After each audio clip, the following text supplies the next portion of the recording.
بسم اللہ الرحمن الرحیم۔ السلام علیکم ناظرین، پروگرام انسائٹ کے ساتھ میں ہوں آپ کا میزبان سلیم بخاری۔ ناظرین، امریکہ میں کیا ہو رہا ہے، وہاں پر جو تبدیلی آئی ہے خاص طور پر ڈونلڈ ٹرمپ صاحب کے صدر بننے کی صورت میں، اس پر امریکی عوام کا ریاکشن کیا ہے، امریکہ کے منتخب نمائندے کیا کہتے ہیں، اس سب کچھ کے حوالے سے ہم بات کریں گے۔ کیا امریکہ میں ٹرمپ کا آنا امریکہ کا دوسرا 9/11 ہے؟ کیا یہ صدر رہ پائیں گے؟ کیا یہ امپیچ ہو جائیں گے؟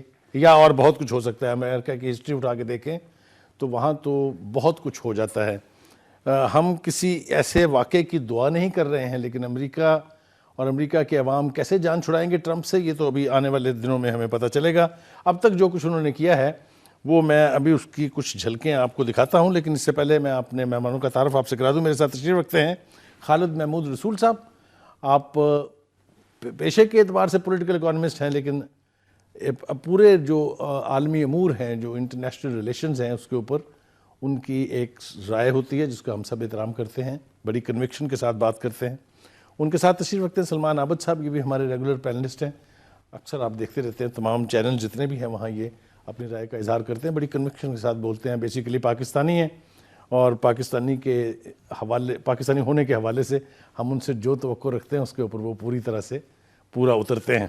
میرے تیسرے مہمان کا ہم انتظار کر رہے ہیں۔ لاہور کی ٹریفک کے بارے میں آپ کو پتہ ہے، کوئی پھنس جائے تو پھر اپنی مرضی سے جان چھڑانا اس سے مشکل ہے۔ ہمارے تیسرے مہمان اگر وہ پہنچے ہم انہیں پروگرام میں شامل کریں گے۔ وہ ہیں راؤ منظر حیات صاحب، آپ ان کو بھی اچھی طرح سے جانتے ہیں، پیشے کے اعتبار سے بیوروکریٹ ہیں، لیکن یہ ان کی بھی انٹرنیشنل جو امورز ہیں ان کے اوپر بڑی گرپ جو ہے وہ بہت مضبوط ہے۔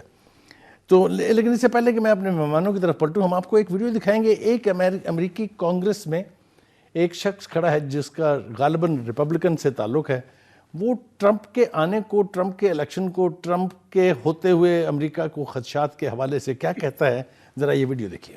Mr. Speaker, a country is facing a perilous moment. In my district, parents are reassuring frightened children that everything will be all right. That's what parents do. Our jobs as member of Congress is to do the best we can to make sure those reassurances come true. Mr. Speaker, I was born and raised in Chicago. In 2000, I voted for the first time in my life. I voted for Barack Obama to serve in this chamber. While he did not win that election, I was inspired by his message of reform, change, and hope. Throughout his life and career, Barack Obama has always tried to bring people together. Even in a highly polarized and tumultuous time, he has always tried to rise above and bridge those divisions and to be a unifying force for good. This is who Barack Obama is. This is who he was at Harvard Law School. This is who he was as a community organizer in Chicago. This is who he was as a state senator, as a congressional candidate that I voted for, as a United States senator, and as our president. Right now, President Obama is discharging his constitutional obligation to orchestrate an orderly transition of power to a new president. I understand and I respect why, under those circumstances, he has chosen to emphasize a message of national unity. And I understand and respect why Hillary Clinton, who, despite the painful knowledge that she received more votes than her opponent, is doing the same.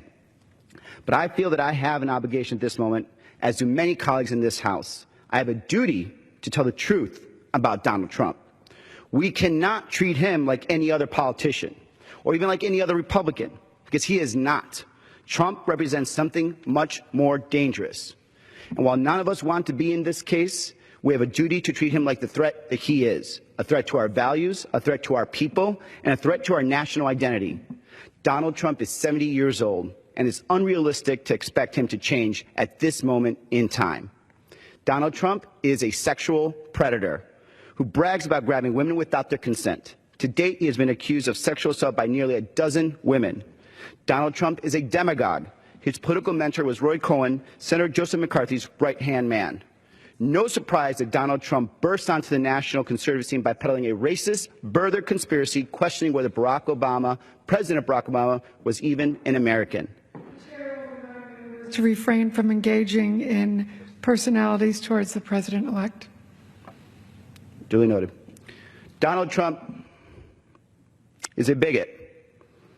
Even Paul Ryan called Donald Trump's words attacking federal judge of Mexican descent the textbook definition of racism. Donald Trump is a liar. Senator Ted Cruz called him a pathological liar who who's completely amoral to boot. Most of all, Donald Trump is a con artist. The gentleman is again reminded about the decorum of the House and reminds members to refrain from engaging in personalities towards the president-elect. Duly noted. Next month, Donald Trump is going on trial for fraud related to fake university that bore his name. A series of exposés in the Washington Post have revealed systematic misuse of his funds at the fake charity he established. In Atlantic City, he enriched himself at the expense of creditors, investors, workers, and suppliers, while running multiple casinos into bankruptcy. Every one of us in Congress, every single one of us in Congress, knows who Donald Trump is. It does not matter what he says today or what he does tomorrow. His whole life and his whole campaign speak to who he is and what kind of president he will be for our country. We should be horrified because it is horrifying. The man that boasted, "I will alone fix this," will fix nothing. He has broken us apart. Millions of Americans are living in fear because he has threatened them. Muslims, Latinos, African Americans, women, the disabled, the LGBT community, and more. Donald Trump will be our next president. We here in Congress must oppose his agenda. We must oppose his efforts to increase his power. Anything that makes Donald Trump more powerful makes him more dangerous. Look at who Donald Trump is. Look at the life he has led. Look at the campaign he ran. No one should be under any delusions. No more in my lifetime have we needed stronger, aggressive, innovative, strategic leadership from the Democratic Party and the progressive movement that he fuels. Donald Trump will not be an ordinary president. Rather than helping him protect the country, we must protect the country from the new president. Mr. Speaker, this is uncharted territory. In the days since his election, Trump has attacked the right to protest. He's attacked the New York Times for its critical coverage. He announced that Steve Bannon, a white nationalist racist, will serve as his senior advisor in his White House. He is committed to deporting 2 to 3 million immigrants immediately. His team has threatened legal action against a senator who criticized him. And on the campaign trail, he threatened to use regulatory powers of the federal government to retaliate against his critics. Despite his promise to drain the swamp of corruption in Washington, he is stacking his transition team with corporate lobbyists. Trump is preparing to install foxes to watch the people's henhouse. Last, but by no means least, he has refused to engage in any meaningful financial disclosure or to take any steps to effectively mitigate the conflicts of interest inherent in the President of the United States and also being the head of an opaque network of privately held companies. We don't know who he owes money to, and we don't know who is paying him. He's installed his children and heirs to manage his company even while they serve as top advisors to his transition. Given everything we know about Donald Trump and everything we don't know, I was alarmed by the words of senior leaders from the progressive and centrist wings of the Democratic Party regarding their openness to working with Donald Trump on infrastructure. Under ordinary circumstances, we would welcome a plan to invest in America's infrastructure. Either that plan came from the other side of the aisle, especially if it came from the other side of the aisle. But Donald Trump is not an ordinary politician. He is a con artist. He has refused to give the American people reason to believe that he is not in this to enrich himself. In fact, he has bucked tradition by maintaining his family interests in a private corporation. And unfortunately, his infrastructure plan is really a privatization scheme. The chair again reminds the gentleman about the decorum of the House and members are to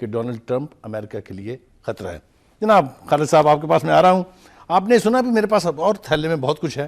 میں ناظرین سے معذرت چاہتا ہوں کہ ہم نے آپ کو یہ بڑی طویل تقریر سنائی, لیکن یہ بہت ضروری تھا تاکہ آپ یہ جان سکیں کہ امریکہ میں ٹرمپ جن کا پریزیڈنٹ ہے وہ اس کے بارے میں کیا کہتے ہیں. اس لیے تھوڑا سا طویل ہوا, لیکن آپ بھی ہماری طرح سے سمجھنے میں آسانی ہوگی آپ کو کہ وہاں حالات کیا ہیں. جی واٹس یور ٹیک آن دس؟ ایک تو یہ کہ بڑی امپریسو اور انٹرسٹنگ ویڈیو ہے. میں تو دیکھ کے ویڈیو میں کھو گیا کہ یہ اگر ساری طویل جو انہوں نے تقریر ہے, یہ چارج شیٹ اگر کسی اور ملک سے, کسی اور پولیٹیشین, کسی اور شخص نے کہی ہوتی تو شاید اس کے اوپر کئی طرح کے الزام بھی لگ جاتے. ٹھیک, لیکن یا ڈاؤٹ کیا جاتا, اس کو ڈاؤٹ کیا جاتا, اس کے انٹینشنز ڈاؤٹ کیے جاتے. لیکن یہ جو تقریر ہے یہ ہاؤس آف کانگریس میں ہو رہی ہے. ان کے ایک کانگریس مین کر رہے ہیں, اور کانگریس مین بھی ایسا جو کہ عراق وار ویٹرن ہے, جو ہارورڈ کا پڑھا ہوا ہے, یعنی جس کے ایک امریکن ہونے میں کوئی شبہ نہیں ہے. اس کے امریکن ہونے میں شبہ نہیں ہے. اور جس انداز میں اس نے کیٹیگری 1 2 3 کر کے سارا کچھ کیا ہے, تو میرے خیال میں آپ کے اور میرے تو کہنے کی اس نے گنجائش ہی نہیں چھوڑی. جن خدشات کا انہوں نے اظہار کیا ہے کانگریس مین میں, فرینکلی سپیکنگ اگر پوری دنیا کا میڈیا اٹھا کے دیکھ لیں, اور جس طرح یہ ہے کہ اس کی انوگریشن کے بعد اگلے سیٹرڈے کو جس طرح ایک پورے واشنگٹن میں آپ دیکھیں کہ تقریباً 1 ملین سے زیادہ لوگ جو ہے نا وہ کھڑے ہو گئے. پھر یہ جو ایگزیکٹو آرڈر آیا جس اس کی انیگوریشن کے دن جتنے لوگوں نے مظاہرے کیے وہ 26 لاکھ 2.6 ملین لوگ سڑکوں پر تھے. بالکل صحیح, بالکل صحیح. مطلب امیزنگلی, مطلب historically one of the largest population was on the streets. اچھا, اب یہ ہے کہ اس کے بعد سے آپ دیکھیے کہ ایئرپورٹس کے اوپر لوگوں نے اظہار یکجہتی کیا کہ جن لوگوں کو آنے سے روکا جا رہا ہے. ایئرپورٹس کے اوپر آپ دیکھیے کہ دھڑا دھڑ لوگوں نے کیا. تو کہنے کا یہ مطلب ہے کہ امریکہ کے اپنے اندر سے لوگوں کو ایک جیسے الیکٹرک شاک لگتا ہے کہ امریکن نیشن کی, جن کی وہ ویلیوز کی پوری دنیا میں پریچنگ کرتے تھے اور ہمیں بار بار اور پوری دنیا کو سمجھاتے تھے کہ امریکن ویلیوز اور ہیومن رائٹس کے چیمپئن بنے ہوئے تھے, مورالٹی کے چیمپئن تھے, اور لبرٹیز اور this and that what not, مطلب ہے کہ اس میں آپ دیکھیے کہ پوری جو امریکن نیشن ہے وہ اٹھ کے کھڑی ہو گئی ہے. اچھا, اب امریکن نیشن کا اب امتحان شروع ہوا میرے خیال کے مطابق. ایک تو یہ کہ جس انداز میں امریکن نیشن سے لوگ اٹھے ہیں, اور ایون یہ کہ کانگریس کے لوگوں نے بھی اب اس سے ڈسٹنس کرنا شروع کر دیا. جان مکین کا آپ کو پتہ ہے واضح طور پہ, کئی اور کانگریس مین کا بھی ہے. تو کانگریس کے اندر سے بھی آوازیں آنا شروع ہو گئی ہیں. اگر یہ اسی رفتار سے اور اسی انداز میں ٹرمپ اینڈ پارٹی جو ہے وہ بیہیو کرتی چلی گئی, تو آپ یہ دیکھیے گا کہ اگلے چند مہینوں میں شاید کانگریس کے اندر اور خاص طور پہ ریپبلکن میں بھی بہت ساری ایسی آوازیں اٹھیں گی کہ جو کہ کانگریس اور صدارت کے درمیان میں مسائل کو کھڑی کر دے گی. آج تو دیکھیں ایک فیڈرل جج ہے جس نے یہ جو ان کا بین کا آرڈر ایگزیکٹو آرڈر تھا اس کے خلاف انہوں نے اسٹے دیا. تو وائٹ ہاؤس نے جو پہلا اس کے اوپر جو کامنٹ دیا ہے اس میں انہوں نے ورڈ یوز کیا کہ دس کورٹ آرڈر واز آؤٹریجیس. اب آؤٹریجیس کا مطلب ہے یہ بڑی ایکسٹریم آپ اظہار کر رہے ہوتے ہیں. اس کے بعد کسی نے سمجھایا ہوگا تو وائٹ ہاؤس نے پھر اس کے بعد دوبارہ جو سیم بیان ایشو کیا ہے اس میں یہ ورڈ آؤٹریجیس کو ہٹا دیا گیا. اچھا, اب یہ کہ یہ جب سے موصوف آئے ہیں, آپ یہ دیکھیے کہ 20 جنوری سے لے کے اب تک جتنے بھی اقدامات ہیں اس میں چند چیزیں بڑی واضح نظر آ رہی ہیں. ایک تو یہ ہے کہ جو اسٹیٹ مشینری ہے, جو ان کی منسٹریز ہیں, جو اسٹیٹ مشینری ہے, اور اس طرح کے جو دوسرے اس کی اسٹیبلشمنٹ کے ادارے ہیں, ان کو آن بورڈ نہیں لیا جا رہا, اور یہ ڈیسیشن بڑے کیوٹک طریقے سے کیے جا رہے ہیں. اچھا, پھر ان کی امپلیمنٹیشن اس سے بھی کیوٹک طریقے سے ہو رہی ہے. اچھا, ان کیوٹک طریقے سے جب امپلیمنٹیشن ہو رہی تو اس کا نتیجہ وہی ہے کہ کمپلیٹ کیوس ہے کہ لوگ آن ایئر تھے اور ان کو پہنچنے سے روکا گیا, لوگوں کو ایئرپورٹ یا ڈیٹینشن سینٹر میں رکھا گیا. اچھا, اور پھر یہ کہ کانفرنسز میں لوگ گئے ہوئے ہیں, وہ واپس لوگ راستوں میں پھنسے رہے. مطلب ایک لمبی لسٹ ہے میری جو امریکہ میں چند ایک لوگوں سے بات ہو رہی ہے. یقین جانیے کہ جو وہ امریکن ایک اپنا امیج آج تک پورٹرے کرتے آئے ہیں, 20 جنوری سے لے کے آج 6 فروری تک 5 فروری تک جو کچھ ہوا ہے اس نے اس کو ادھیڑ کے رکھ دیا ہے. اور موصوف جس رفتار سے جا رہے ہیں, میں اور آپ کہتے ہوئے تو شاید ڈر رہے تھے, لیکن میں داد دینا چاہوں گا اس سینیٹر کی کہ اس نے جس انداز میں یہ نقشہ کھینچا ہے ہونے وہی جا رہا ہے. آپ کو میں ایک بات اور بتانا چاہ رہا ہوں اس سے پہلے کہ میں بھائی کے پاس جاؤں کامنٹ کے لیے. ناظرین, یہ تو ایک کانگریس مین کی گفتگو آپ نے سنی ہے. میں آپ کو سسٹم کے اندر ایک بہت بڑا پلر جس کو سمجھا جاتا ہے, دیٹ از نیو یارکس میئر, اس کی گفتگو میں آپ کو سنواؤں گا, لیکن ابھی بعد میں یا غالباً ایک بریک کے بعد. میں آپ کے پاس آ رہا ہوں اسی سوال کے ساتھ کہ جو تقریر آپ نے سنی ہے, جس طرح کی آوازیں اندر اٹھ رہی ہیں, جس کی طرف اشارہ انہوں نے بھی کیا ہے, آنے والے وقت میں ان آوازوں میں اور زیادہ جان آئے گی اور زیادہ قوت کے ساتھ یہ آوازیں آئیں گی. How do you see, what's your take on this? Khalid صاحب, ایک تو آپ یہاں پہ ذرا امریکہ کی تعریف کریں کہ اس کے اندر یہ ڈائیورسٹی موجود ہے. ٹھیک. کہ دیکھیے امریکہ کی حکومت کے سامنے جس طرح سے لوگ ریئیکٹ کر رہے ہیں، وہ کانگریس بھی ہے، اس کی اپنی پارٹی کے لوگ بھی ہیں، اس کے اندر سوسائٹی بھی، سول سوسائٹی بھی ہے، اس اور سسٹم کے اندر کے ادارے، انسٹیٹیوشن. ابھی آپ نے میئر کی بات کی ہے، ایک تو یہ خوبی ہے کہ وہاں ہاں جی اٹارنی، یہ تو خوبی ہے کہ امریکہ کے اندر اگر کوئی چیز ایسی ہو رہی ہے جس کے اوپر لوگوں کی ریزرویشنز ہیں تو وہ انسٹیٹیوشنز کے اندر وہ سپیس ہے جو ایک ڈیموکریٹک کانٹیکس میں ہمیں اس کو اپریشیٹ کرنا چاہیے. ایک بات تو یہ ہے. دوسری بات یہ ہے کہ دیکھیے انہوں نے 7 ملکوں پہ پابندی لگائی جو مسلم کنٹریز ہیں. عمومی طور پہ ہمارے یہاں یہ ہوتا ہے کہ اس کا ایک ریئیکشن الٹا مسلم کنٹریز کے اندر آتا ہے اور ہم سمجھتے ہیں کہ یہ معاملہ شاید اسلام کا اور اس کا ہے.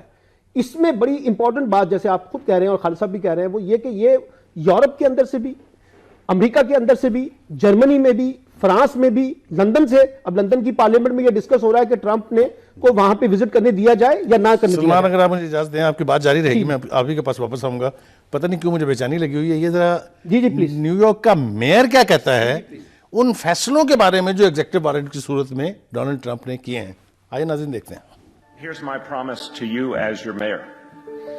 We will use all the tools at our disposal to stand up for our people. If all Muslims are required to register, we will take legal action to block it. If the federal government wants our police officers to tear immigrant families apart, we will refuse to do it.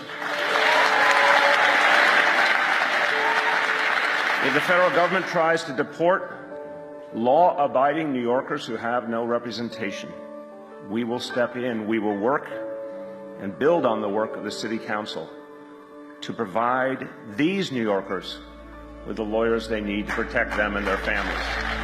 If the Justice Department orders local police to resume stop and frisk, we will not comply. We won't trade in neighborhood policing for racial profiling. If there are threats to federal funding for Planned Parenthood of New York City, we will ensure women receive the health care they need. If Jews or Muslims or members of the LGBT community or any community are victimized and attacked, we will find their attackers, we will arrest them, we will prosecute them.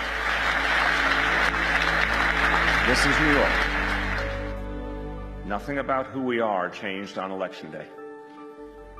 We are always New York. Somos siempre Nueva York. جی ناظرین آپ نے گفتگو سنی ہے. میں اس کا حوالہ آپ کو دے دوں کہ یہ نومبر کے مہینے میں نیو یارک کے میئر نے سب کچھ کہا تھا اس لیے کہ جو ان کی الیکشن کمپین تھی اس میں وہ سب کچھ موجود تھا جو فیصلے وہ اب کر رہے ہیں. لہٰذا اس وقت اس نے نیو یارک میں رہنے والے تمام اقلیتوں کو، مسلمانوں کو، سب کو یہ ری ایشورنس دی تھی کہ اگر ڈونلڈ ٹرمپ یہ کریں گے تو ہم یہ کریں گے. بڑی جرت کی بات ہے، بڑا ڈیرنگ فیصلہ ہے نیو یارک کے میئر پر. ایک میئر مجھے وہ یاد ہے جس نے مافیا کا خاتمہ کیا تھا، جولیانی، اگر آپ کو یاد ہو. اس نے بھی تاریخ رقم کی تھی اور میرے خیال سے یہ میئر بھی تاریخ رقم کریں گے. بریک کے لیے کہا جا رہا ہے مجھے. بریک پر چلتے ہیں، واپس آئیں گے. ویلکم بیک ناظرین. بات کر رہے ہیں ہم ٹرمپ کے امریکہ کا صدر بننے کے بعد وہاں امریکہ میں کیا ہو رہا ہے، ان کے خلاف کس کس نوعیت کے احتجاج ہو رہے ہیں. عوام باہر نکلے ہوئے ہیں سڑکوں کے اوپر اور وائٹ ہاؤس کا گھیراؤ ہو رہا ہے. اور دوسری بات یہ کہ کانگریس کے بیچ جو سپیچز ہو رہی ہیں اس کے ایک ریفلیکشن ہم نے آپ کو دکھایا. ایک کانگریس مین نے، تعلق ان کا شکاگو ایلینوائے سے ہے، انہوں نے کیا کیا کہا وہ آپ کے سامنے ہے. پھر ہم نے لارڈ میئر جو ہے نیو یارک کا، اس کی گفتگو آپ کو سنائی. یہ اندر کی آوازیں ہیں، باہر سے تو ہم جو کچھ کہیں گے وہ شاید اس کی وہ حیثیت یا امپیکٹ نہ ہو، لیکن اندر سے جو آوازیں اٹھ رہی ہیں اس سے خطرات لاحق ہیں. ہم جب اس پروگرام کو شروع کرنے کے حوالے سے سوچ رہے تھے کہ کن چیزوں پر بات ہوگی اپنے مہمانوں سے، تو ہم نے ایک تو یہ کہا کہ کیا ٹرمپ امریکہ کا دوسرا 9/11 ہے؟ ٹرمپ کے فیصلے امریکہ کے سپر پاور ہونے کی نفی ہیں. کیا ٹرمپ امریکہ کو بدلیں گے یا امریکی ٹرمپ کو؟ اور ٹرمپ کو سفارتکاری کی حروف ابجد جو ہے اس سے بھی شناسائی نہیں ہے. مسٹر ٹرمپ یہ وائٹ ہاؤس ہے، ریسلنگ رنگ نہیں. تو اتنی شدت سے ہم بھی ریئیکٹ کرنا چاہ رہے تھے، لیکن یہ جو 2 ویڈیوز آپ کو ہم نے دکھائی ہیں اس کے بعد ہمارے کچھ کہنے کے لیے کچھ زیادہ گنجائش نہیں ہے. لیکن خوشی کی بات یہ ہے کہ ہمارے تیسرے مہمان جو ہیں راؤ منظر حیات صاحب، انہوں نے ہمیں جوائن کر لیا ہے. اور جو نوحہ اور مرثیہ میں نے ٹریفک کا پڑھا تھا وہ اگر آپ اس وقت میں نے ان سے پوچھ لیا تو باقی پروگرام میں سوائے لاہور کی ٹریفک کے کچھ نہیں ہوگا. یہ جو سگنل فری سڑکیں بنا کے ٹریفک کا ایک عذاب جو ہے، ایک سیلاب جو منڈایا ہے، اس میں کیا وزڈم ہے؟ کیا یہ ہونا چاہیے کہ نہیں؟ جس نے اشارے ایجاد کیے تھے، جس نے ٹریفک کو مختلف جگہوں پر مختلف فاصلوں پر روک کے اس کی روانی کو یقینی بنانے کی بات کی تھی، وہ پاگل تھے، یا جنہوں نے اب انہیں اشاروں کے بغیر کر دیا ہے، ان کی ذہنی صحت جو ہے اس کے اوپر سوال اٹھایا جا سکتا ہے۔ اس سے قطع نظر میں نے آپ سے کہا تھا بریک پر جب ہم جا رہے تھے کہ سلمان عابد صاحب بات کرتے ہیں۔ سلمان صاحب آپ اپنی بات مکمل کیجئے اس میں سے یہ کہہ پہلے۔ رہا تھا کہ جو بھی مہر کی آپ نے اسپیچ سنائی ہے، یہ بڑے خدشات تھے بخاری صاحب۔ آپ کو یاد ہوگا کہ جس وقت کمپین چل رہی تھی امریکہ کی، اس میں جو ڈونلڈ کے خلاف جو اس وقت جو لوگ اعتراضات اٹھا رہے تھے، ان کو یہ لگ رہا تھا کہ یہ پورا جب ڈونلڈ اگر جیت گئے تو اس سے امریکہ کے اندر جو کرائسس کریٹ ہوگا یہ اس کی ریفلیکشن تھی، اور آپ نے دیکھا کہ وہی کچھ ہو رہا ہے۔ ایک بات اگر آپ کو یاد ہو تو انہی مہمانوں کے ساتھ ہم نے اس کے اوپر جی باقاعدہ اس کے اوپر ہم کرتے رہے، 2-3 پروگرام ابھی الیکشن کے رزلٹ نہیں آئے تھے۔ دوسری بات یہ کہ عمومی طور پہ جب ہم انتخابی سیاست کے اندر بڑے بڑے سلوگن استعمال کرتے ہیں نا، تو خیال یہ ہوتا ہے کہ یہ انتخابات ہیں، جس وقت آپ اقتدار میں آئیں گے، وائٹ ہاؤس میں پہنچیں گے تو پھر ذرا سیاست کا رنگ بدل جائے گا۔ لیکن یہاں یہ ہوا کہ جس قسم کی کمپین انہوں نے چلائی اور آتے ہی اسی سپیڈ کے ساتھ انہوں نے جس انداز کے ساتھ ایک بات پہ عمل کرنا شروع کیا، اس سے امریکہ کے اندر وہ جو فیئر تھا وہ بہت بڑھ گیا ہے۔ اب آپ نے خود دیکھا کہ جس قسم کا ان کے اوپر بات ہو رہی ہے، اس کا مطلب کیا ہے؟ اس کا مطلب یہ ہے کہ جو ڈونلڈ کے خلاف اس وقت جن لوگوں نے اعتراضات اٹھائے تھے یا جو ان خدشات کا اظہار کیا تھا، اس میں وزن تھا، اور اسی کی وجہ سے اب جو کچھ ہو رہا ہے، جب وہ اعتراضات اٹھ کر ابھر کے سامنے آئے ہیں تو لوگ کہہ رہے ہیں دیکھا ہم نے کیا کہا تھا آپ کو۔ اور یہ جو اب جو تقریر آپ نے ہمیں سنائی ہے، اس سے پہلے جو کانگریس کے رکن کی تقریر تھی، اس میں جتنے سنگین الزامات لگے ہیں وہ تو ظاہر کرتے ہیں کہ امریکہ کے اندر، وہ آپ کو یاد ہے وہ معروف پروفیسر جنہوں نے کہا تھا، پریڈکشن کی تھی کہ ڈونلڈ ٹرمپ جیتیں گے، لیکن انہی کی پریڈکشن یہ تھی کہ ود ان ایئر ڈونلڈ اگر اس کے خلاف ایک امپیچمنٹ بھی ہو سکتی ہے۔ تو مجھے لگتا ہے کہ ڈونلڈ کا اب امتحان یہ ہے کہ جس رفتار سے وہ جا رہے ہیں، اگر انہوں نے واپس ایک ریورس گیئر نہ لیا تو خود ان کا اپنا سروائیول بھی جو ہے نا وہ ایک کریٹیکل بن جائے گا۔ اور دیکھیے انہوں نے انتخابات کے اندر امریکہ کے اندر ایک تقسیم پیدا کی تھی، اب ان اقدامات سے وہ دنیا کے اندر ایک تقسیم پیدا کر رہے ہیں، امریکہ ورسس اسلام ورسس اور دوسرے جو مذاہب کے لوگ ہیں ان کے ساتھ ورسس۔ تو یہ مجھے لگتا ہے کہ ایک نئی تقسیم جو ڈونلڈ ٹرمپ پیدا کرنے جا رہے ہیں وہ ایک کریٹیکل چیلنج ہے ورلڈ پالیٹکس کے حوالے سے۔ آپ دیکھیں جس طرح سے عالمی رہنمائی اپنے خدشات کا اظہار کر رہے ہیں، اب یہ مجھے بتائیے نا کہ برطانیہ کی پارلیمنٹ کہہ رہی ہے کہ ہم ڈیسائیڈ کریں گے کہ ڈونلڈ ٹرمپ کو یہاں برطانیہ میں ہم نے ان کو ریسیو کرنا یا نہیں کرنا۔ یہ بہت بڑی بات ہے۔ اس کے کچھ فیصلوں کے خلاف پرائم منسٹر میں بھی بولی بولے تو مجھے لگ یہ رہا ہے کہ ڈونلڈ کے خلاف بہت تیزی سے ریئیکشن جو ہے نا وہ جنریٹ ہو رہا ہے۔ اور ایک میں آپ کو ایک اور بات بتاتا ہوں، اگر یہ ریئیکشن ہوتا ہے نا مسلم کنٹریز کے اندر تو اس کو پھر ہم ایک اور تناظر میں دیکھتے ہیں۔ اب یہاں یہ صرف مسلم کنٹریز کا تناظر نہیں ہے، یہ پوری دنیا کے اندر جس قسم کی انہوں نے مذہب کی بنیاد پہ تقسیم پیدا کرنے کی کوشش کی ہے، جس طرح سے پولیٹیکل بیسس پہ تقسیم کر رہے ہیں، جس طرح سے وہ سماجی بیسس پہ تقسیم کر رہے ہیں۔ کل مجھے کسی نے ایک ویڈیو بھیجی، اس میں انہوں نے کہا کہ چلتے ہوئے ایک امریکن وائٹس نے آ کے لوگوں کو کہا کہ پیچھے ٹو تم امیگرینٹس ہو، پہلے ہماری باری ہے۔ یہ جو پہلے نہیں ہوتا تھا، یہ جو ریئیکشن اس وقت امریکہ کے اندر آ رہا ہے، بعض اوقات آپ کارڈ کھیلتے ہیں اپنے پولیٹیکل انٹرسٹ میں، پھر آگے جا کے وہ آپ کے ہاتھ سے سلپ ہو جاتے ہیں، پھر آپ کے کنٹرول میں نہیں رہتے۔ تو مجھے لگ رہا ہے کہ بہت سی چیزیں امریکن پولیٹکس میں آنے والے دنوں میں اگر ڈونلڈ اسی طرح چلے تو زیادہ ریئیکشنری بیسس پہ آپ اس کو دیکھیں۔ پولیٹیکل فلسفی اس وقت دنیا میں جو کتابیں لکھی جا رہی ہیں اس کے اندر Pakistan is not described as a failed state اور a failing state, it is a soft state, ایسی اسٹیٹ جس کا اپریٹس اتنا کمزور ہے کہ پوری طرح اپنے بندوں کی حفاظت نہیں کر سکتا۔ اب ٹرمپ کو مسئلہ یہ ہے کہ ہم پاکستان کے مسائل کی دوربین سے دیکھنا شروع کر دیتے ہیں کہ جی مسلمانوں کے بہت خلاف ہے، بہت زیادہ وہ کلوز ہے کرسچنز کے۔ آپ مجھے یہ بتائیں، 22 ہے نا، 22 ہے، ہم میں 22 نہیں ہے کیا؟ ہم لوگوں میں، ہم 4 آدمی بیٹھے ہوئے ہیں، کیا مسلمان ملکوں میں نان مسلمز کے خلاف 22 نہیں ہے؟ آپ سے جسارت کے ساتھ اگر آپ جی آپ مجھے بتائیں کہ پاکستان کے کس پریزیڈنٹ نے آ کے کہا تھا کہ کرسچنز کو یا ملک سے نکال دیں یا کرسچنوں کا داخلہ بند کر سر دیں؟ میں یہ عرض کروں گا، آپ بالکل صحیح فرما رہے ہیں، لیکن آج تک آپ کے کانسٹیٹیوشن میں لکھا ہوا ہے کہ نان مسلم آپ کا صدر نہیں بن سکتا، it is a discrimination. Non مسلم آپ کا پرائم منسٹر نہیں بن سکتا، اٹس اے ڈسکریمنیشن۔ نان مسلم آپ کا گورنر نہیں بن سکتا، اٹس اے ڈسکریمنیشن۔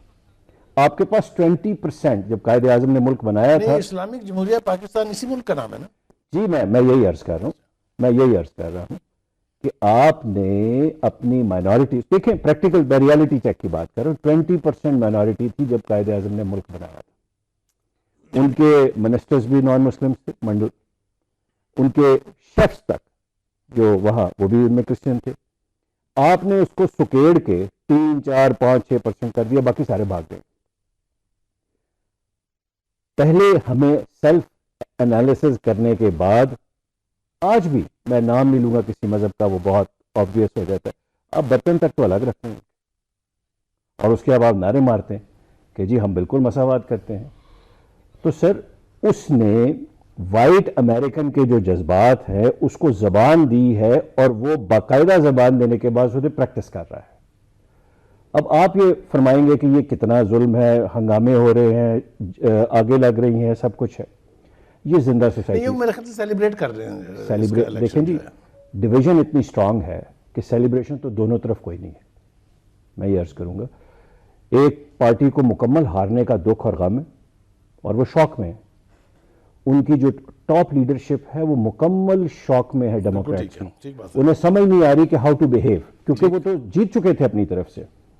اور ریپبلکنز میں کیونکہ یہ بندہ جو ہے اس کی پالشڈ بیوروکریسی میں اس کی ان روڈز نہیں ہے. He has never served in government, he is a businessman. In fact he is realtor, real estate کا آدمی ہے.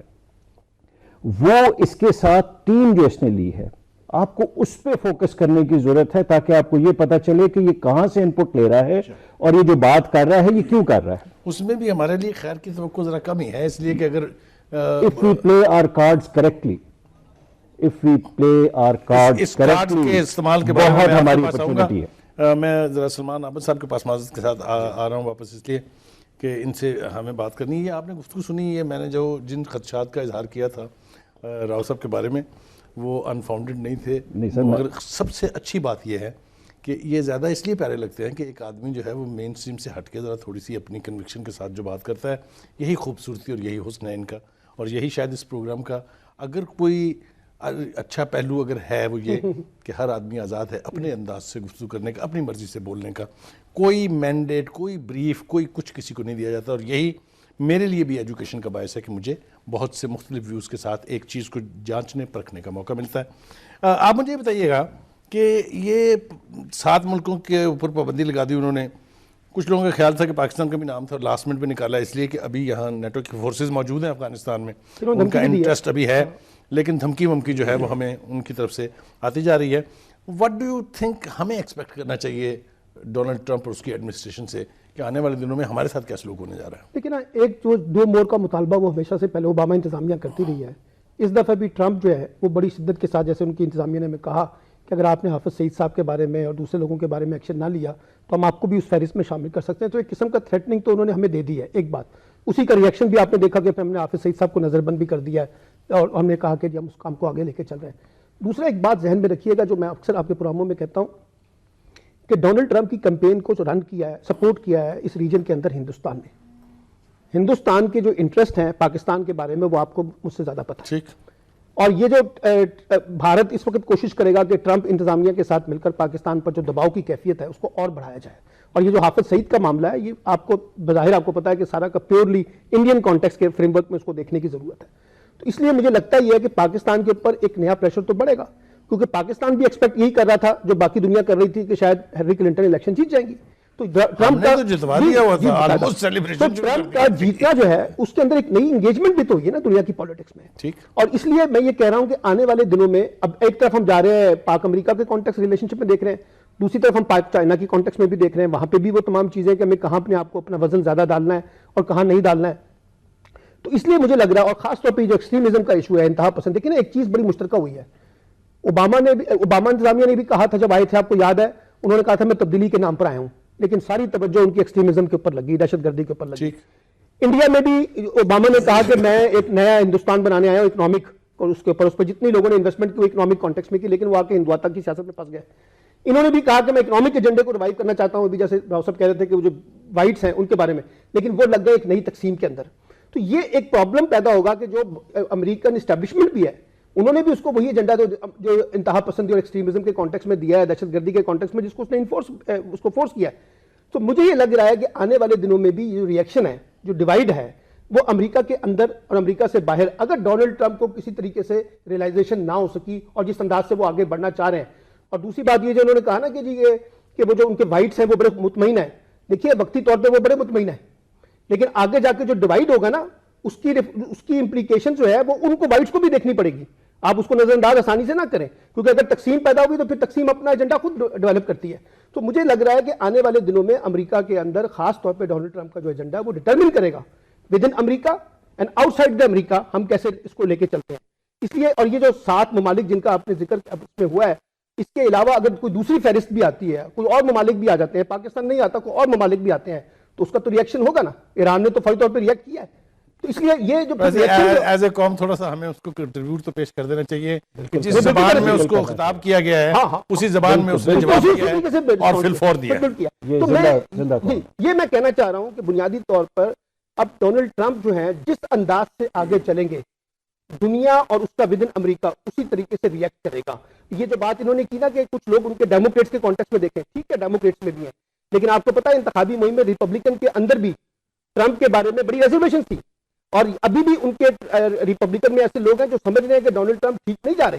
ابھی کل بش کی بیٹی کا میں کلپ دیکھ رہا تھا جس میں اس نے کہا کہ میرے والد بھی ریپبلکن پارٹی کے تھے لیکن ان کا ایجنڈا یہ نہیں تھا جو ڈونلڈ ٹرمپ کا ہے. اس لیے ود ان ریپبلکن کے اندر بھی ریئیکشن آنے کی پاسبلٹی مجھے نظر آتی ہے. ناظرین, 2 باتیں ہوئی ہیں. ایک تو ہم کوشش یہ کر رہے ہیں کہ پاکستان کو اب کیا کرنا چاہیے, راؤ صاحب سے پوچھیں گے, لیکن راؤ صاحب نے ایک تاریخ لکھی ہے ابھی انہوں نے ہماری بات سے اتفاق کیا ایران کے حوالے سے, تو میں نے کہا میں پروگرام میں اس کو اکنالج نہیں کروں گا تو بہت زیادتی ہو جائے گی. بریک کے لیے کہا جا رہا ہے, بریک سے واپس آئیں گے تو پھر ہم بات کریں گے کہ اس وقت ہمارے لیے بیسٹ آپشنز کیا ہیں. وزیر خارجہ ہمارے پاس نہیں ہیں, جو ہمارے 2 مشیر اور اسپیشل اسسٹنٹ ہیں وہ جو کچھ کر رہے ہیں وہ بھی ہمارے سامنے, تو اس حوالے سے بات کریں گے اپنے مہمانوں کے ساتھ. چلتے ہیں ایک بریک کے لیے. ناظرین, پروگرام کے آخری مرحلے میں ہم داخل ہو گئے ہیں. خالد محمود رسول صاحب جو ہیں کافی دیر سے انتظار کر رہے ہیں, لیکن اس سے پہلے کہ ان کے پاس ہم جائیں ایک بہت ہی افسوسناک خبر آپ سے شیئر کرنا چاہتے ہیں کہ بانو قدسیہ جو بہت بڑی رائٹر ہیں پاکستان کی, جن کے ہم سب لوگ عزت کرتے ہیں, انفارچونیٹلی ان کا انتقال ہو گیا ہے, انا للہ و انا الیہ راجعون. اور یہ ایک پوری ایک نصف صدی کا قصہ ہے, 2-4 برس کی بات نہیں. کتابوں میں شفاق احمد کے حوالے سے سارے کچھ جو ہے وہ اس کے اوپر تو ایک پروگرام کیا سیریز ہوگی پروگرام تھی, لیکن ہم ان کے اہل خانہ سے, ان کے دوستوں سے, سب سے اس وقت تعزیت کرتے ہیں کہ وہ اس وقت اپنے خالق حقیقی سے جا ملی ہیں. اللہ تعالیٰ ان کے درجات بلند کرے. جی خالد صاحب, آپ کے پاس میں آ رہا ہوں. آپ نے سن لیا راؤ صاحب نے کیا کہا, آپ نے سن لیا سلمان عابد صاحب نے کیا کہا ہے. مجھے ایک اور آپ کی رائے اس حوالے سے چاہیے کہ چلیے مان لیتے ہیں کہ امریکنوں نے چنا ہے, انہوں نے الیکٹ کیا ہے, وہ صدر ہے, ہمیں اس کے ساتھ ڈیل کرنا ہے, یہی ایک سناریو ہو سکتا ہے نا. How do you think we should deal with Trump administration to put our economic house in order? بڑا کمپلیکس بڑا مشکل سوال ہے, اور مجھے آپ کے ذہن رسا کی داد دینی چاہیے کہ یہ سوال تو اسلام آباد کے ایوانوں میں بھی ابھی نہیں گونجا اور آپ اپنے پروگرام میں پوچھ رہے ہیں. وہ کہتے ہیں نا جی کہ وہ دانشور, میں تو خیر نہیں ہوں, آپ ہیں, وہ اگر آگے کا نہیں سوچ رہا تو ویژنری نہیں ہے, اور جو کرائسس ہماری لیڈرشپ کا ہے کم از کم ہمارے دانشوروں کا نہیں ہے, وہ ایک دن آگے کی نہیں سوچتے ہیں. ہم اگر سوچ لیں تو کوئی خرابی نہیں ہے. میرا خیال ہے جو دانشور سے اگلی سطح ہوتی ہے وہ اس سے بھی آگے سوچتے ہیں, اس لیے انہوں نے پورا فل فورن منسٹر نہیں رکھا. واہ جی واہ, وہ بہت دور کی سوچتے ہیں, تو اس لیے انہوں نے فورن منسٹر نہیں رکھا. جی coming back to this thing, دیکھیں جی, یہ امریکی تاریخ میں یہ پہلی دفعہ یہ جس طرح کے صدر آئے ہیں اور جس طرح کے اپنا یہ اقدامات ہو رہے ہیں, یہ دنیا ایکسپیرینس کر رہی ہے اس کو. اچھا, اب جتنے بھی ان کے ایگزیکٹو آرڈرز آئے ہیں ان میں سے زیادہ تر آرڈرز میں دیکھا جائے تو ان کی اپنی جو اسٹیٹ منسٹریز ہیں وہ آن بورڈ نہیں ہیں, وہ نیگوشیشن کے یا اس کے جو پیسیفک ٹریڈ والا جو آپ نے کئی ہفتے پہلے میرے پروگرام میں کہا تھا کہ یہ اڑا دیں گے, وہ اڑا دی, وہ اس پروسیس میں شامل نہیں ہیں.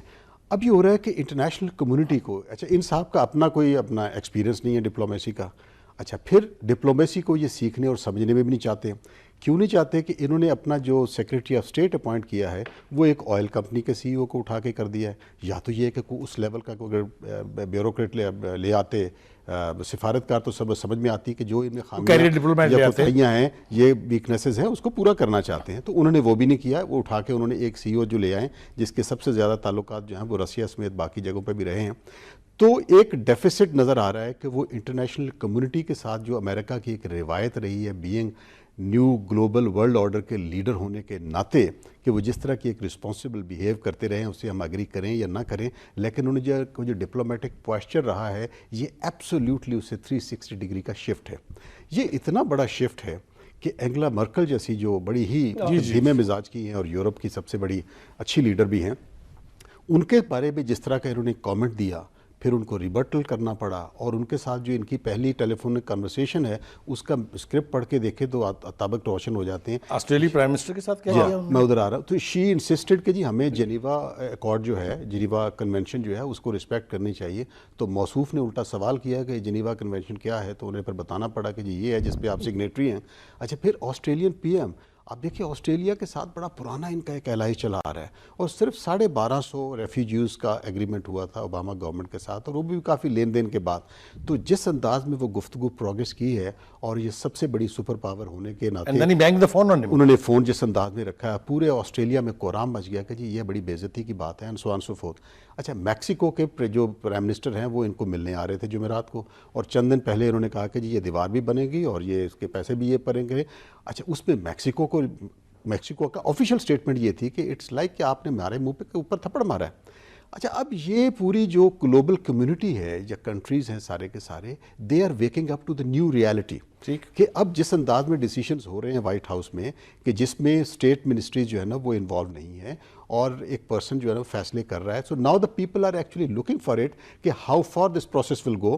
الٹیمیٹلی دیکھیں، میں جس طرح آپ کے پروگرام میں بھی کہہ چکا ہوں کہ وہاں صرف صدر ہی نہیں ہے جس نے سارا فرد واحد میں چلانا ہے، ان کی ایک کانگریس بھی ہے، ان کی پورے جو باقی منسٹرز ہیں، پورا ایک سسٹم ہے اور چیکس اینڈ بیلنسنگ کا سسٹم ہے. ایک فیڈرل جج نے اٹھا کے اسٹرائک آف کر دیا کہ ٹیمپرری ریلیو کر دیا ہے پریزیڈنشیل آرڈر کو.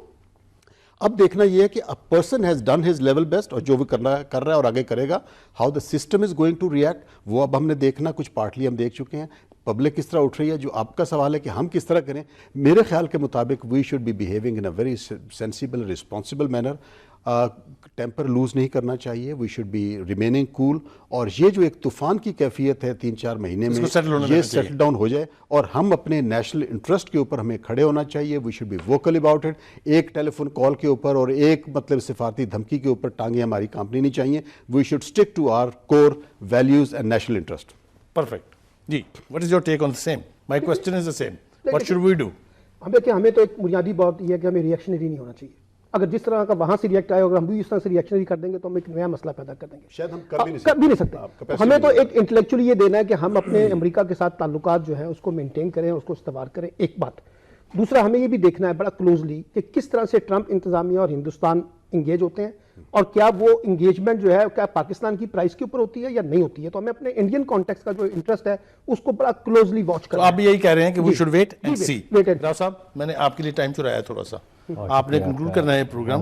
میں کوئی سوال آپ سے پوچھنا نہیں چاہتا. آپ کو معلوم ہے میں کیا جاننا چاہتا ہوں، یا میری کیا خواہش ہے کہ ہمارے ناظرین جو آپ کو دیکھ رہے ہیں ان تک آپ کے ذریعے کیا پہنچنا چاہیے. دیکھیں جی، سب سے پہلے تو ہمیں نیشنل انٹرسٹ جو ہیں سالڈلی پاکستان کے ڈیفائن کرنے چاہیے. میں بڑی معذرت سے عرض کرتا ہوں کہ ہمارے کور نیشنل انٹرسٹ ہمارے ڈیفائنڈ نہیں ہیں، اور اس کے بعد جو رسپانسبل اسٹیٹس ہوتی ہیں اس کی طرح ہمیں بیہیو کرنے کی کم از کم کوشش کرنی چاہیے. اگر ہم نہ بھی کر سکیں تو اس کے اوپر ہمیں بہت زیادہ اترانا نہیں چاہیے کہ ہم دنیا کو فتح کر سکتے ہیں یا ہم دنیا سے لڑ سکتے ہیں یا ہم ایک بہت بڑی پاور بن چکے ہیں. ہر بندہ یا نیوکلیئر وار کی طرف بار بار اشارہ کرتا ہے. میں آپ کو ایک گزارش کروں گا، نیشنل انٹرسٹ ڈیفائن کرنے کے بعد جو ہماری الیکٹڈ لیڈرشپ ہے ڈیفینیٹلی وہ اس کا کام ہے، اور میں سمجھتا ہوں کہ فارن آفس میں اتنے کمپیٹنٹ لوگ موجود ہیں ہمارے جو ان سے انگیج کر سکتے ہیں. ہمارے پاس لابسٹ ہیں ایسے جو ان سے انگیج کر سکتے ہیں. ہمارے پاس پروفیشنلز کی کمی نہیں ہے ایسے جو کہ کمپیٹنٹ ہیں، بریلینٹ ہیں، اور وہ ان سے بات کر سکتے ہیں. اور برابری تو خیر نہیں کہوں گا میں، لیکن اچھی سطح پہ بات کر سکتے ہیں، رسپیکٹبل انداز، ڈگنیٹی کے ساتھ. لیکن سر میں آپ کو گزارش یہ کروں گا کہ بالکل ٹھنڈے دماغ سے سوچنا چاہیے کہ پاکستان کی پرسیپشن دنیا میں کیا ہے، اس پرسیپشن کو ٹھیک کیسے کرنا ہے، کیا ایکشنز لینے ہیں. امریکہ آپ چھوڑ دیجئے، پوری دنیا میں کسی جگہ چلے جائیں، آپ کو جن نظروں سے دیکھا جاتا ہے آپ بھی جانتے ہیں, ہمارے سارے دوست بھی جانتے ہیں, اور اس کی وجہ صرف ایک ہے کہ ہماری اسٹیٹ پالیسیز جو ہیں وہ بہت زیادہ اپریشیبل نہیں ہے دنیا کے اندر, اور ہمارے مسائل اب ذہنی بھی ہیں, حکومتی بھی ہیں, سائیکولوجیکل بھی ہیں, اور ایک ہم بگر دین آر رول ہم اپنے آپ کو ڈیفائن کر چکے ہیں دنیا میں کہ یہ ایک ایسا ملک ہے جسے شاید ہر ملک جو ہے اس کو ضرورت ہے اس ملک کی. ایسی بات نہیں ہے. We should be very realistic to the point. اور میں آپ کو ایک آپ کی جو مجھے اندازہ ہے کہ آپ اس سے بہت کمفرٹیبل ہوں گے, ڈپلومیسی میں پاکستان انڈیا سے پیچھے نہیں ہے. آگے ناظرین, یہ گفتگو آپ نے سنی. ہماری کوشش تو تھی کہ ہم کچھ زیادہ گفتگو کرتے, لیکن وقت کی قید ہے. انشاءاللہ انہی مہمانوں کے ساتھ شاید پھر ایک دفعہ آپ کے پاس حاضر ہوں گے, کیونکہ ڈونلڈ ٹرمپ بھی رکنے والے نہیں ہیں, وہ بھی کچھ نہ کچھ کرتے رہیں گے, اور ہم بالکل لتھارجک لوگ ہیں, ہم آرام سے بیٹھے تماشا دیکھتے رہیں گے. ان دونوں ہی حوالوں سے کبھی نہ کبھی آپ کے سامنے آنا پڑے گا. جو کنسنسس ہے یہاں پر, جو ابھی راؤ صاحب نے کہا, ایک تو یہ ہے کہ ہمیں بڑا کوللی بیٹھ کے کنسنسس کے ساتھ پہلے تو ڈیفائن کرنا چاہیے کہ ہمارا کور نیشنل انٹرسٹ کیا ہے. ہم بہت ہی بدقسمت قوم ہے جس کی majority of the population and even جو ہماری انٹلیکچوئل کلاس ہے ان کو بھی یہ پتہ نہیں ہے کہ ہمارا نیشنل انٹرسٹ کیا ہے, کیونکہ یہ کبھی ڈیفائن نہیں ہوا. دوسری بات یہ کہ ہمیں اپنے لارجر دین لائف امیج سے واپس آنا چاہیے, ریئلسٹک ہو کے گراؤنڈ پر اپنے پاؤں رکھ کے سوچنا چاہیے کہ ہم کہاں کھڑے ہیں. اور تیسری بات جو خالد رسول صاحب نے بھی کہی اور سلمان احمد نے بھی کہی, وہ یہ کہ تیزی میں جلدی میں فیصلے کرنے کی بجائے ریالٹی کو پرکھ کے, حالات کو دیکھ کے اور سوجھ بوجھ کے ساتھ نیشنل انٹرسٹ میں فیصلے کرنے چاہیے. ہم صرف یہی کہہ سکتے ہیں کہ ہماری لیڈرشپ جو ہے اس کو دنیا میں بدلتے حالات کا ادراک ہونا چاہیے, بدلتی گراؤنڈ ریالٹیز کو سمجھنے کی سوجھ بوجھ ہونی چاہیے. اس کے بغیر ہم کوئی صحیح فیصلہ نہیں کر سکتے. انہی الفاظ کے ساتھ اپنے میزبان سلیم بخاری کو اجازت دیجیے. اللہ حافظ.